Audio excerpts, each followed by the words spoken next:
नमस्कार दोस्तों, स्वागत है आप सभी का online data first YouTube channel पे। इस वीडियो में हम बात करेंगे एक बड़ी अपडेट के बारे में, बड़ी खुशखबरी को लेकर, जो कि संबंधित है एक नई शिक्षक भर्ती के विज्ञापन के बारे में, जिसकी जानकारी निकल कर आ चुकी है।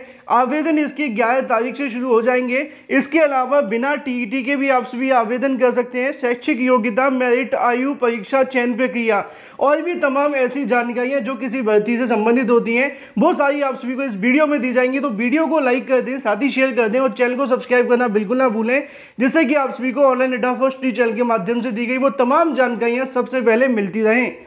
और इस वैकेंसी की सबसे अच्छी बात ये देखने के लिए मिलती है कि इसके अंदर आप सभी आवेदन भी कर सकते हैं। आवेदन के साथ साथ ये आप सभी की संविदा पे बिल्कुल भी नहीं है, क्योंकि बहुत सारे अभ्यर्थी हमेशा एक ही सवाल पूछते हैं कि क्या सर ये वैकेंसी संविदा पे होगी या परमानेंट होगी। बिल्कुल परमानेंट होगी और एक एक करके सारी जानकारी मैं आप सभी को दे दूं। खासकर अगर बात की जाए बीएड वाले छात्रों के लिए तो बड़ी अच्छी ये वैकेंसी आप सभी को देखने के लिए मिलती है। इसके अलावा इसकी शैक्षिक योग्यता क्या है, और जैसा कि स्टार्टिंग बताया, इसमें आपको टीईटी की कोई आवश्यकता नहीं पड़ेगी। आप टेट पास हैं या सीटेट पास हैं, कोई फर्क नहीं पड़ता है। तो चलिए दोस्तों, एक एक करके पूरे नोटिफिकेशन को पढ़ते हैं। तो दोस्तों, यहाँ पे आप सभी के सामने ऑफिशियल नोटिफिकेशन आ जाता है बम्पर भर्ती को लेकर। बम्पर भर्ती इसलिए भी कहेंगे क्योंकि आप जानते हैं कि इस समय पे शिक्षक भर्तियों को लेकर संविदा पे भर्तियां तो बहुत सारी निकली हैं, लेकिन ये परमानेंट भर्ती है जिसमें आप सभी आवेदन भी कर सकते हैं और आवेदन के साथ साथ एक सम्मानजनक नौकरी पा सकते हैं। बम्पर शिक्षक भर्ती के लिए एक लाइक अवश्य करें, साथ ही शेयर करना बिल्कुल ना भूलें। यहाँ पर दोस्तों पहले आप सभी के सामने डेट देखने के लिए मिल जाती है कि 5/4/2022 को नोटिफिकेशन जारी किया जाता है। सामान्य वर्ग के अंदर, सामान्य महिलाओं के अंदर, या फिर अगर बात की जाए सभी वो कैटेगरियां जो देखने के लिए मिलती हैं, उनके अंदर कितने कितने पद होंगे इसके बारे में जानकारी दी गई है। मैं आपको एक एक करके जानकारी दूंगा। सबसे पहले अगर बात की जाए इंग्लिश के अंदर पदों की संख्या के बारे में, तो 1668 पद देखने के लिए मिलते हैं, जिसके अंदर सामान्य वर्ग के 388 हैं। इसके अलावा अलग अलग जो कैटेगरी हैं उनको आप सभी स्वयं पढ़ें। इस नोटिफिकेशन को मैं अपने टेलीग्राम चैनल पर डलवा दूंगा, वहां से जाकर भी आप सभी ले सकते हैं। इसके अलावा अगर बात की जाए हिंदी के अंदर, तो हिंदी में टोटल पदों की जो संख्या देखने के लिए मिलती है लगभग 1298 के समथिंग है। इसके अलावा अगर बात की जाए मैथ के अंदर, तो 1613 पद देखने के लिए मिलेंगे और यही भर्ती का जो विज्ञापन है वो जारी हुआ है। इसके अलावा और भी कई विषयों के अंदर पद होंगे। जैसा कि बात की जाए संस्कृत के अंदर, तो यहाँ पे लगभग आप सभी के सामने 1800 पद देखने के लिए मिलते हैं। विज्ञान की अगर बात की जाए तो 1565 पद देखने के लिए मिलेंगे। सामाजिक विज्ञान की अगर बात की जाए तो 1640 पद आप सभी के सामने आते हैं, मतलब कि एसएसटी को लेकर। मैं आपको शैक्षिक योग्यता भी बताऊंगा। यहाँ पे आप सभी के सामने उर्दू के पद भी देखने के लिए मिल जाते हैं और लगभग अगर बात की जाए तो पंजाबी के पद भी देखने के लिए मिलेंगे। आप सभी के मन में सवाल हो सकता है कि भर्ती का नोटिफिकेशन कहाँ से जारी किया गया है, तो मैं आप सभी को बता दूं, ये जो भर्ती का नोटिफिकेशन जारी हुआ है उत्तर प्रदेश के बेहद करीबी राज्य के माध्यम से, और जहां पर उत्तर प्रदेश के अभ्यर्थियों के साथ साथ पूरे देश के अभ्यर्थी इसके लिए आवेदन कर सकते हैं। तो इस बात को लेकर कोई फर्क नहीं पड़ता कि नोटिफिकेशन कहां से जारी हुआ है, लेकिन फर्क सिर्फ इस बात का पड़ेगा कि अगर आप किसी विशेष कैटेगरी से आते हैं, जैसे कि ओबीसी से, या फिर अगर बात की जाए एससी से या फिर एसटी से, तो ऐसे अभ्यर्थियों के लिए क्या होता है कि यहाँ पे आप सभी को सामान्य वर्ग के अभ्यर्थी के रूप में परीक्षाएं दी जाती हैं। बाकी इसके अलावा कुछ भी नहीं होता है। बाकी उत्तर प्रदेश के अंदर भर्तियों को लेकर क्या हाल है, इसकी जानकारी तो आप सभी को मिल ही रही है। हाल ही में मीटिंग में बताया गया कि भाई पदों की संख्या खाली नहीं है। यहाँ पे उनका कहना है कि 1,80,00,000 के समथिंग अभ्यर्थी हैं और 6 लाख हमारे पास शिक्षक हैं। अब ऐसे में सरकार कहने की भर्ती को लेकर गोल गोल घुमा रही है। उससे पहले जहां भी भर्ती आ रही हैं वहां पे आप सभी हाथ आजमाएं, यही आप सभी के भविष्य के लिए बेहतर होगा, क्योंकि उत्तर प्रदेश में 3 साल से भर्तियों का इंतजार जारी है, लेकिन भर्ती अभी तक नहीं आई है। तो ये जो भर्ती देखने के लिए मिलती है वो आपको देखने के लिए मिलती है राजस्थान के माध्यम से, जहां पे आप सभी को बताया कि बहुत सारे विवाद भी देखने के लिए मिले थे। अब अगर बात की जाए इसकी शैक्षिक योग्यता के बारे में, तो यहाँ पे शैक्षिक योग्यताएं तो दी गई हैं, लेकिन अगर आप इसको पढ़ेंगे तो आपको शायद समझ में बिल्कुल ना आए, क्योंकि यहाँ पे जिस प्रकार जानकारी दी गई है वो मैं आपको थोड़ा डिटेल में समझाऊंगा। जैसा कि आप यहाँ से देख सकते हैं, अगर आप हिंदी के लिए आवेदन करना चाहते हैं, या अंग्रेजी के लिए, या गणित के लिए, या फिर संस्कृत या उर्दू या फिर पंजाबी के लिए, तो आप सभी के लिए सिंपल ये है कि आपने ग्रेजुएशन किया हुआ हो इक्विवेलेंट एग्जाम के थ्रू, मतलब कि या तो आप ग्रेजुएट हैं या फिर इसके कोई इक्विवेलेंट आता है जिसको हम कहते हैं समकक्ष, तो आप सभी इसके लिए आवेदन कर सकते हैं। लेकिन संबंधित विषय के अंदर आप सभी का क्वालिफाई होना चाहिए। इसके अलावा यहाँ पे लिखा हुआ है डिग्री और diploma in education recognised by NCTE के माध्यम से। यहाँ पे उनका कहना है कि एनसीटीई के माध्यम से जो भी यहाँ पे डिग्री या फिर डिप्लोमा को रिकॉग्नाइज किया गया हो वो अभ्यर्थी भी आवेदन कर सकते हैं। इन शॉर्ट में आप सभी को समझा दूं कि अगर आपने ग्रेजुएशन कर रखा है प्लस आपने बीएड कर रखा है तो आप इस भर्ती के लिए पूरे तरीके से योग्य हैं। बस आप सभी को ये पता होना चाहिए कि अगर आप हिंदी के लिए आवेदन करते हैं तो आपकी ग्रेजुएशन में हिंदी और संस्कृत हो, अंग्रेजी के लिए जाते हैं तो आपकी अंग्रेजी होनी चाहिए, अगर आप गणित के लिए जाते हैं, संस्कृत के लिए जाते हैं, उर्दू के लिए जाते हैं या फिर पंजाबी के लिए, वो विषय आप सभी का ग्रेजुएशन के अंदर होना अनिवार्य है।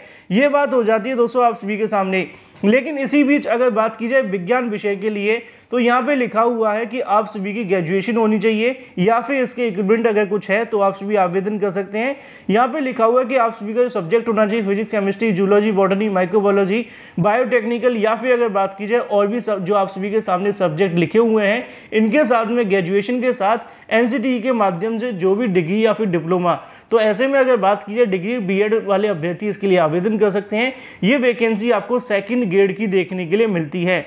अगर बात की जाए सामाजिक विज्ञान के बारे में तो ग्रेजुएशन आप सभी ने कर रखा हो हिस्ट्री के लिए, geography, economics, political science, sociology या फिर अगर बात की है जो भी यहाँ पे लिखे हुए हैं साथ में आप सभी का बीएड होना अनिवार्य होगा, तभी आप सभी इसके लिए भी आवेदन कर सकते हैं। दूसरी जानकारी आप सभी के सामने और लिखी हुई है कि वर्किंग नॉलेज आप सभी को होनी चाहिए हिंदी के लिए, साथ ही देवनागरी के अंदर जैसा कि यहाँ पे लिखा हुआ है तो वो आप सभी को आती होगी और नहीं आती है तो थोड़ी बहुत सीख लेना।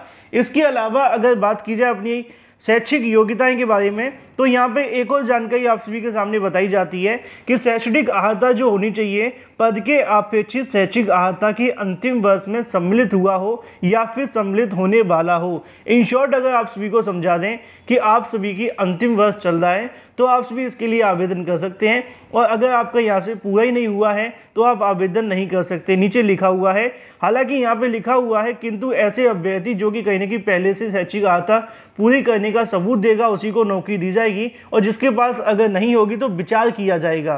तो इन शॉर्ट यही है कि आपने अगर अंतिम वर्ष में सम्मिलित हुए हैं या फिर होने वाले हैं तो आप इसके लिए आवेदन कर सकते हैं। बस आपके पास ग्रेजुएशन प्लस बीएड होना चाहिए। नीचे लिखा हुआ है वेतन को लेकर तो यहाँ पे जानकारी देखने के लिए मिल जाती है, ग्रेड पे 4200 आपको देखने के लिए मिलेगा। इसके अलावा अगर बात की जाए आयु सीमा के बारे में तो 18 से 40 वर्ष आप सभी की आयु होगी। इसके साथ ही यहाँ पे जो आपको रिलैक्सेशन देखने के लिए मिलेगा वो सिर्फ राजस्थान राज्य के अभ्यर्थियों को होगा, जैसा कि यहाँ लिखा हुआ है राजस्थान राज्य। इसके अलावा सामान्य महिलाओं के लिए यहाँ पे लिखा हुआ है तो ये आप सभी अपने अनुसार चेक कर सकते हैं। अब बात कर लेते हैं थोड़ी सी और जानकारियों के बारे में, क्योंकि आप सभी के मन में सवाल हो सकता है कि क्या राजस्थान के अलावा अभ्यर्थी आवेदन करेंगे कि नहीं करेंगे। तो यहाँ पे लिखा हुआ है, वैसे तो मैंने आपको स्टार्टिंग में बता दिया, लेकिन यहाँ से आप सभी देखें चयन प्रक्रिया की अगर बात की जाए तो अभ्यर्थी का चयन परीक्षा के माध्यम से किया जाएगा। आवश्यकता पड़ने पर आयोग के माध्यम से उत्तर पुस्तिका के मूल्यांकन में स्केलिंग या फिर नॉर्मलाइजेशन की पद्धति को अपनाया जा सकेगा। परीक्षा के स्थान की अगर बात की जाए तो परीक्षा का स्थान तिथि के संबंध में यथा समय सूचित कर दिया जाएगा। उक्त पदों की संबंधित सेवा नियम 22 के अनुसार अगर बात की जाए प्रतियोगी परीक्षा के रूप में आयोजित की गई उक्त नियम के उल्लेखित परीक्षा योजना के अनुसार आप सभी का जो होगा बहुविकल्पी टाइप की परीक्षा देखने के लिए मिलेगी। विस्तृत पाठ्यक्रम आयोग की वेबसाइट पर जारी कर दिया जाएगा। आवेदन करने की जो तारीख आपको देखने के लिए मिलेगी वो 11 अप्रैल से लेकर 10 मई 2022 आप सभी के सामने होगी। मतलब ये है कि अगर आप आवेदन करना चाहते हैं तो 11 अप्रैल से लेकर यहाँ पे आप सभी 10 मई 2022 तक कर सकते हैं। इसके साथ ही अगर बात की जाए आप सभी की आवेदन प्रक्रिया के बारे में तो आवेदन आप सभी को करना है इस वेबसाइट पर जाकर rpsc.rajasthan.gov.in पर अगर आप जाएंगे तो यहाँ पे आवेदन करने के लिए आप सभी को मिलेगा। इसी के साथ नीचे आप सभी के सामने कुछ और जानकारियां दी गई हैं जिसको आप सभी चाहें तो आवेदन करने के लिए पढ़ सकते हैं। लेकिन हम बात कर रहे थे कि राजस्थान के अभ्यर्थी आवेदन तो कर सकते हैं, लेकिन यहाँ पे एक जानकारी आप सभी के सामने देखने के लिए मिल जाती है कि राजस्थान राज्य के अन्य पिछड़ा वर्ग के अभ्यर्थी या फिर अगर बात की जो भी अलग अभ्यर्थी हैं उन सभी को यहाँ से दिया जाएगा। लेकिन ऐसे अभ्यर्थी जो कि राजस्थान राज्य के नहीं है उन सभी को यहाँ पे किसी प्रकार का आरक्षण नहीं दिया जाएगा। हालांकि वो आवेदन करने के लिए पूरे तरीके से पात्र होंगे। इसी को लेकर यहाँ पे आप सभी के सामने देखने के लिए मिल जाएगा ओटीआर की प्रोफाइल को लेकर। यहाँ पे लिखा हुआ है कि जो भी अभ्यर्थी आवेदन करना चाहते हैं उन सभी को यहाँ से करना होगा अपना वन टाइम रजिस्ट्रेशन। नीचे लिखा हुआ है कि 500 रुपये आप सभी को यहाँ से फिल करने होंगे। जो कि आपके आवेदन शुल्क के रूप में होंगे। यहाँ पे लिखा है कि सभी प्रकार के संशोधन के लिए भी आपसे 500 रुपये लिए जाएंगे, जो कि आप सभी देख सकते हैं। यहाँ पे जो भी मेन चीज़ें बस वही मैं आप सभी को बताने का प्रयास कर रहा हूँ। अब यहाँ से आप सभी देख लें अपनी फ़ीस के बारे में। यहाँ फ़ीस लिखी हुई है कि सामान्य वर्ग के अभ्यर्थी 350 रुपये, अगर बात की जाए EWS के अभ्यर्थी 250 रुपये, या फिर अगर बात की जाए SC ST के अभ्यर्थी 150 रुपये। यहाँ पर एक लाइन और लिखी हुई है कि राजस्थान राज्य से भिन्न अन्य राज्यों के अनुसूचित जाति या फिर अनुसूचित जनजाति या फिर अन्य पिछड़ा वर्ग या फिर अति पिछड़ा वर्ग या फिर आर्थिक रूप से कमजोर वर्ग के अभ्यर्थी को सामान्य वर्ग के अभ्यर्थी के रूप में माना जाएगा। ऐसे आवेदक सामान्य श्रेणी में निर्धारित रूप से जो शुल्क है वो देना होगा। इन शॉर्ट ये है कि अन्य राज्य के अभ्यर्थी आवेदन कर सकते हैं, लेकिन आपको जो फीस देनी होगी वो सामान्य के रूप में देनी होगी। आपका चयन होगा एज ए सामान्य में होगा, आपको किसी प्रकार का कोई भी आरक्षण नहीं मिलेगा। मैंने स्टार्टिंग में ही आप सभी को बता दिया था, वही यहाँ पर लिखा हुआ है। तो ये बात पूरे तरीके से तय है कि आप सभी आवेदन कर सकते हैं। आवेदन करने के लिए वेबसाइट आपको बता दी, नोटिफिकेशन पढ़ने के लिए टेलीग्राम चैनल ज्वाइन करें। इसके अलावा भी आपके मन में कोई सवाल है तो कमेंट करके पूछ लें। जिन छात्रों ने अभी तक इस वीडियो को लाइक नहीं किया, वीडियो को लाइक कर दें, साथ ही शेयर कर दें और चैनल को सब्सक्राइब कर लें। ये जो 2 लाइनें आप सभी को देखने के लिए मिली हैं, दोनों पेज आप सभी के काम के नहीं है। वजह यह है कि यहाँ पे आरक्षण के बारे में जानकारी दी गई है। अब जब आपको आरक्षण ही नहीं मिलेगा तो मैं जानकारी क्या दूं, है ना। नीचे आप सभी के सामने अंत में देखने के लिए मिल जाते हैं कुछ और महत्वपूर्ण जानकारियां जो कि आपके आवेदन को भरने के लिए हैं।